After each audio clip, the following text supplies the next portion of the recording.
یہ بلاک آبادی سے ذرا ہٹ کر تھا۔ درمیان میں ایک گندا نالا بہتا تھا جو اسے باقی شہر سے جدا کر دیتا تھا۔ ہمارا گھر اسی بلاک میں آخری گلی کے سرے پر واقع تھا۔ اس گلی کو یہاں کے مکین تنگ گلی بھی کہتے تھے۔ یہ گلی اتنی تنگ بھی نہ تھی، لیکن اس میں بسنے والوں کے نصیب ضرور کوتاہ تھے۔ نہیں خبر اس کو کیوں تنگ گلی کا نام دیا گیا تھا۔ شاید اس کی وجہ یہ ہو کہ یہ آخری سرے پر جا کر بند ہو جاتی تھی۔ اس میں دوسری طرف نکلنے کا راستہ نہیں تھا۔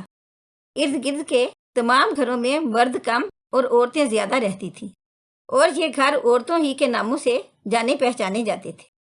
معلوم نہیں یہ عورتیں معاشرے کی حقارت کا شکار ہو کر یہاں آ بسی تھیں یا کچھ اور عوامل تھے، تاہم سارا چکر بھوک سے اٹوٹ رشتے کا تھا۔ ہماری گلی کی ایک خصوصیت یہ تھی کہ دن کو سنسان رہتی تھی، جبکہ رات کو خوب رونق اور چہل پہل ہو جاتی تھی۔ رات بھر وقفے وقفے سے کاروں کے گزرنے کی سرسراہٹ اور موٹروں کے دروازے کھلنے اور بند ہونے کی آوازیں سماج سے ٹکرا کر اس علاقے کے جاگتے رہنے کا احساس دلاتی رہتی تھی۔ نانی کا نام گل جنت جبکہ امی کو گلے یاسمین کہتے تھے۔ انہوں نے میرا نام گلے نسترن رکھا تھا، مگر پیار سے مجھے گلابا پکارتے تھے۔ اب آپ سمجھ گئے ہوں گے کہ ہمارا یہ مختصر سا خانوادہ جس علاقے میں مقیم تھا، وہاں دن سوتے اور راتیں جاگتی تھی۔ میری ماں کی ایک بہن بھی تھی جس کا نام گلے فردوس تھا۔ وہ بہت خوبصورت تھی۔ اسی خوبصورتی کے سبب ایک دن اس کے نصیب بھی جاگ گئے اور شہر کے ایک معزز آدمی نے اس سے بیاہ کر لیا۔ وہ تنگ گلی کی مکانیت چھوڑ کر عزت دار خوش نصیبوں کے علاقے کی مکین ہو گئی۔ خالہ فردوس کے شوہر عزیز صاحب نے نکاح کے وقت یہ شرط رکھی کہ فردوس کے گھر اس کے میکے والے نہیں آئیں گے اور نہ وہ میکے جائے گی۔ نانی، ماں یا بہن سے ملاقات کرنا لازمی ہوگی تو یہ نزدیکی شہر ملتان میں ملیں گے، جہاں عزیز خالو کے 3 مکان اور ایک کوٹھی موجود تھی۔ میکے والیوں سے ملاقات کی خاطر خالو نے ملتان کا وہ مکان مختص کر دیا تھا جو نسبتاً ویران سی آبادی میں تھا اور خالی پڑا ہوا تھا۔ کافی دنوں بعد جب خالہ فردوس بہت اصرار کرتی تو ان کے شوہر عزیز صاحب ان کو اس مکان میں لے جاتے، جہاں وہ 2 دن قیام کرتی، تبھی اپنی ماں اور بہن سے ملاقات کرتی۔ یہ اجازت اس وجہ سے عزیز صاحب نے ان کو دی ہوئی تھی کیونکہ وہ خالہ فردوس سے محبت کرتے تھے اور ایک رحم دل آدمی بھی تھے۔ جب کبھی نانی اور امی خالہ سے ملنے ملتان جاتی تو میں بھی ساتھ ہوتی، کیونکہ ان دنوں میری عمر 6 برس تھی۔ اکیلی گھر پر نہ رہ سکتی تھی۔ خالہ فردوس کو مجھ سے پیار تھا، تبھی میں بھی ان سے پیار کرتی تھی۔ جب ہم جاتے وہ میرے لیے خوبصورت کپڑے، گڑیاں، ہار، بندے، غرض بہت سے ایسے تحفے دیتی جن کی آرزو کوئی بچی کرتی ہے۔ تنگ گلی کے نزدیک جہاں ہمارا مکان واقع تھا، نزدیک کوئی اسکول نہ تھا۔ سارے اسکول شہر میں تھے جہاں شرفا کی بچیاں پڑھتی تھیں، اور وہاں میرا داخلہ محال تھا۔ جبکہ میری ماں ایک مختلف سوچ رکھتی تھی، وہ ہر حال میں مجھے تعلیم دلوانا چاہتی تھی۔ ایک دن جب وہ خالہ فردوس سے ملنے ملتان گئیں، انہوں نے بطور خاص اپنی اس خواہش کا ذکر کیا۔ خالہ نے وعدہ کیا کہ وہ عزیز صاحب سے بات کریں گی۔ جب انہوں نے خالو سے بات کی تو انہوں نے مجھے پڑھانے کی حامی بھر لی۔ انہی دنوں وہ ملتان میں ایک پلازہ تعمیر کروا رہے تھے۔ اپنی دوسری بیگم یعنی خالہ فردوس کے ہمراہ ملتان مجھے بھی ساتھ لے گئے۔ یوں میں پڑھنے کی خاطر خالہ فردوس کے پاس ان کی ملتان والی کوٹھی میں رہنے لگی۔ ماں نے شاید وقت کے تقاضوں کو سمجھتے ہوئے مجھے اسکول میں پڑھانا ضروری جانا تھا، تبھی میری جدائی برداشت کی۔ لیکن جب میں نے میٹرک پاس کر لیا تو انہوں نے واپس بلوا لیا۔ نانی کے انتقال کے بعد ماں اکیلی رہ گئی تھی۔ گرچہ نانی کی ایک عمر سیدھا ستیلی بھانجی ان کے پاس رہنے لگی تھی، لیکن ماں خود کو پھر بھی تنہا محسوس کرتی تھی۔ ماں کی اس کزن کو جن کی عمر 50 کے قریب ہوگی میں دادی بلاتی تھی، کیونکہ مجھے آرزو تھی کہ میری بھی دادی ہو، جبکہ میرا کوئی دھدیال تھا ہی نہیں۔ اسکول میں دھدیالی رشتوں کے بارے میں سنتی تو حسرت کرتی۔ میں اب عمر کے اس حصے میں تھی جب آنکھوں میں بس خواب ہی خواب ہوتے ہیں، جو ذہن میں ہر وقت تتلیوں کی مانند اڑتے رہتے ہیں۔ ماں عمر کے اس دور میں تھی کہ تھکن طاری ہو جاتی اور ذرا سا پیدل چلنے پر سانس پھول جاتا تھا۔ میری نخیزی ہی ان کی ڈھلتی عمر کا سہارا بنی۔ اب مجھے اندازہ ہوا کہ اس تھکی تھکی ماں کو میری کتنی ضرورت تھی۔ میں ان کی اکلوتی امید تھی، اور اب وہ اس اکلوتی امید کی چھاؤں میں اپنی باقی ماندہ زندگی آرام و سکون سے گزارنا چاہتی تھی۔ جلد ہی میں نے ماں کی خاطر ان کی والی ذمہ داریاں سنبھال لیں اور ہمارے مالی حالات پہلے سے زیادہ اچھے ہو گئے۔ ماں بہت خوش تھی کہ میں ان کی امیدوں پر پوری اتری تھی اور ان کا بڑھاپا میری وجہ سے گلیوں میں رلنے سے بچ گیا تھا۔ ہمارے مہمان ہر طبقہ زندگی سے تعلق رکھنے والے لوگ ہوتے تھے۔ زندگی کی گاڑی چلانے کی خاطر نصیب نے جو کام مجھے سونپا، اس میں ہر طرح کے مردوں سے واسطہ پڑتا تھا۔ میرا تجربہ وسیع ہوتا گیا اور مردوں کے مزاج کو پرکھنے میں طاق ہو گئی۔ ہمارے طلبگاروں میں سب سے زیادہ تکلیف دہ لوگ وہ ہوتے تھے جو اپنا رزق بھی ہمارے رزق کے ساتھ وابستہ کر لیتے تھے۔ ان میں وہ پولیس والا بھی ایسا ہی شخص تھا جس کا نام افلاک تھا۔ افلاک سے میرا تعارف ایک شادی کی تقریب میں ہوا، جہاں ہمیں مہمانوں کا دل بہلانے کو بلوایا گیا تھا۔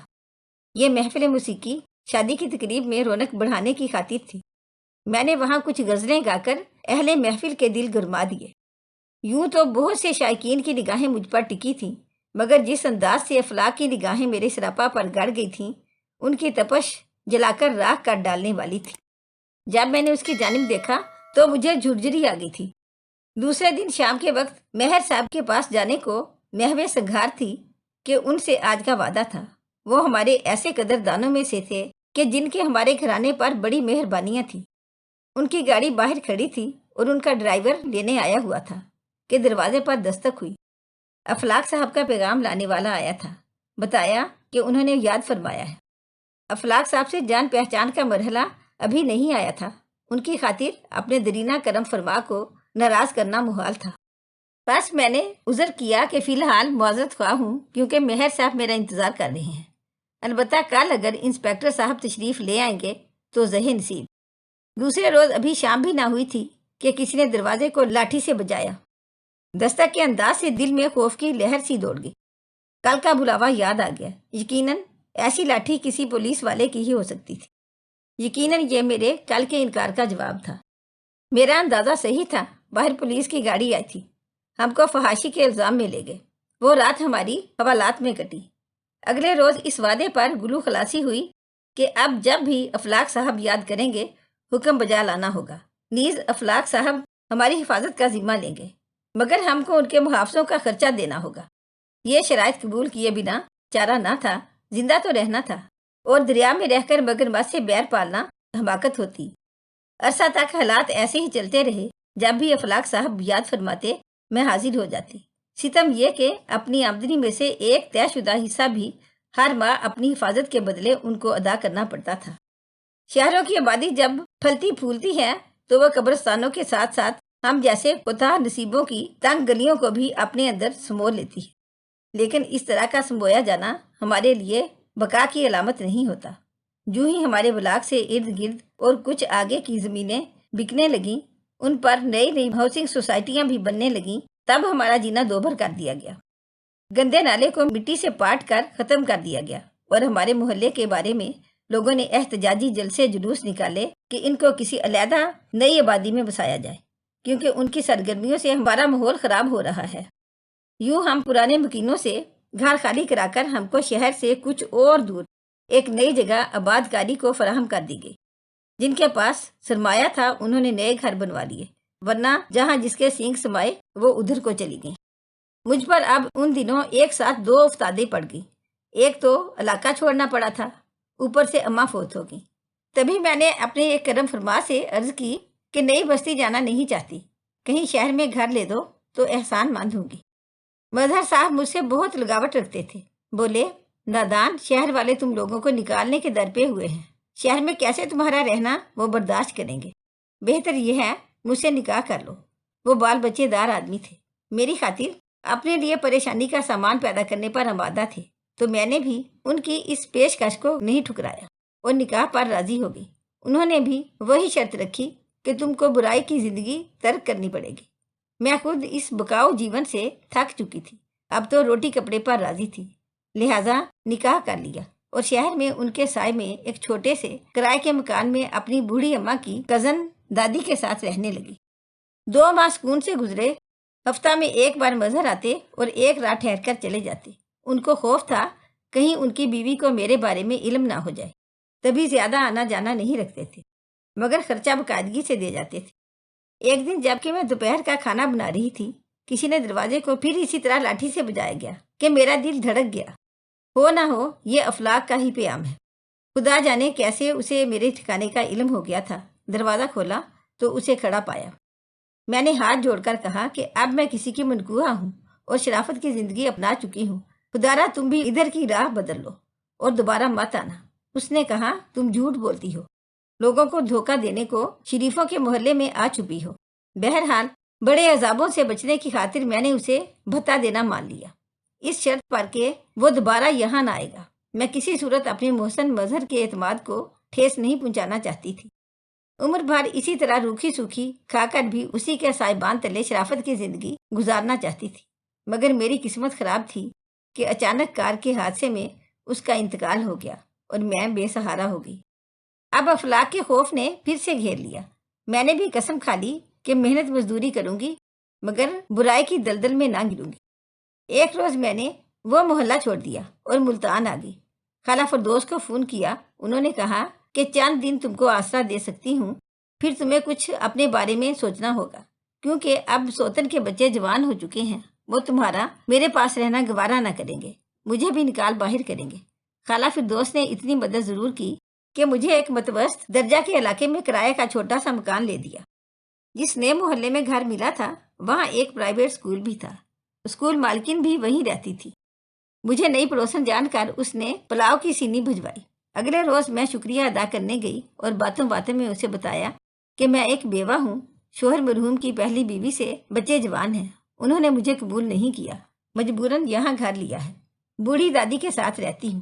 اگر آپ کو ٹیچر کی ضرورت ہو تو میں کم تنخواہ پر چھوٹی کلاس کو پڑھا دوں گی۔ اسکول مالکن کو ٹیچر کی ضرورت تھی، اس نے مجھے 2000 مہینے پر رکھ لیا۔ ان دنوں 2000 بھی اچھی رقم ہوتی تھی۔ یہاں بتا نہیں سکتی کہ اس روز کتنی خوشی ہوئی تھی۔ یہ معمولی تنخواہ بھی مجھے لاکھوں کے برابر تھی کہ باعزت جینے کا سہارا ملا تھا۔ میں خوشی سے پھولی نہ سماتی تھی، برقع پہن کر اسکول جاتی تھی۔ ایک روز دادی گھر کے باہر ٹھیلے والے سے آلو اور پیاز خرید رہی تھیں کہ بدبختی سے افلاک کا ادھر سے گزر ہوا۔ وہ موٹر سائیکل پر تھا۔ دادی کو دیکھ کر ٹھہر گیا اور ان کے پیچھے گھر آ پہنچا۔ اسے دیکھ کر میرے اوسان خطا ہو گئے۔ میں نے فریاد کی، تم پھر آگے مجھے خوار کرنے، گناہ کی دلدل میں گرانے، اور تم شریفوں کے محلے میں چھپ چھپ کر برائی پھیلا رہی ہو۔ میں تمہیں نہ بخشوں گا۔ آج ہی تمہاری اطلاع کرتا ہوں، جب عمر بھر کے لیے جیل جاؤ گی تو پتہ چلے گا۔ جتنی میری تنخواہ تھی، گزر بسر کے علاوہ مکان کا کرایہ بھی ادا کرنا تھا۔ میں کیوں کر اس پولیس والے کو بھتا دے سکتی تھی؟ وہ 2000 ماہانہ کا تقاضا کر رہا تھا۔ تنخواہ ساری اسے ادا کر دیتی تو پھر کھاتی کیا اور کرایہ کیسے ادا کرتی؟ میں نے اس کے آگے ہاتھ جوڑے کہ اب میرا پیچھا چھوڑ دو، میں نے برائی کا رستہ چھوڑ دیا ہے اور شریفانہ زندگی جینا چاہتی ہوں۔ وہ نہ مانا۔ اس نے کہا کہ میں محلے کے چیئرمین کو کہتا ہوں تمہاری حقیقت، بلکہ سب نزدیکی گھروں میں تمہارا راز فاش کروں گا، تبھی یہ لوگ تم کو جوتے مار کر اپنے محلے سے نکال دیں گے۔ دادی بولی، تم ابھی تو اس کو اپنے کچھ زیور دے کر چلتا کرو، اپنی جان چھڑاؤ، اس کے جانے کے بعد سوچتے ہیں کہ کیا کرنا ہے۔ میں نے زیور نکال کر اس کے حوالے کیے اور کہا کہ زبان بند رکھنا، اب جاؤ، بعد میں آنا، میں ہر ماہ تمہاری مطلوبہ رقم کا انتظام کر دوں گی۔ وہ زیور جیب میں ڈال کر چلا گیا۔ تب مجھے کسی کا مقولہ یاد آ گیا کہ پولیس والوں سے دوستی اچھی اور نہ دشمنی اچھی۔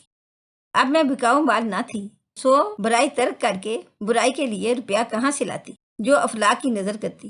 اس نے تو ہر ماہ آ کر میرا دروازہ اپنی لاٹھی سے بجانا تھا، مگر میں ایک بار برائی کا راستہ ترک کر ہی چکی تھی۔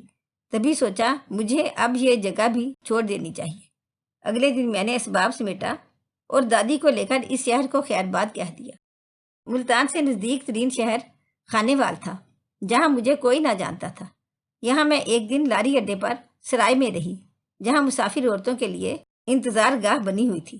پھر اڈے کے قریب ہی ایک گھر کا دروازہ کھٹکھٹایا۔ دروازہ ایک نیک صورت عورت نے کھولا۔ میں نے کہا مجھے کام چاہیے، شوہر کا انتقال ہو گیا ہے اور بوڑھی ساس ہمراہ ہے۔ اس نے کہا اندر آ جاؤ۔ سامنے برآمدے میں ایک باریش آدمی لیٹا ہوا تھا۔ صاحب خانہ خاتون نے اس کی جانب اشارہ کیا کہ میرا شوہر عرصہ سے بیمار ہے اور مکان کے برابر ہماری دکان ہے جو بند پڑی ہے۔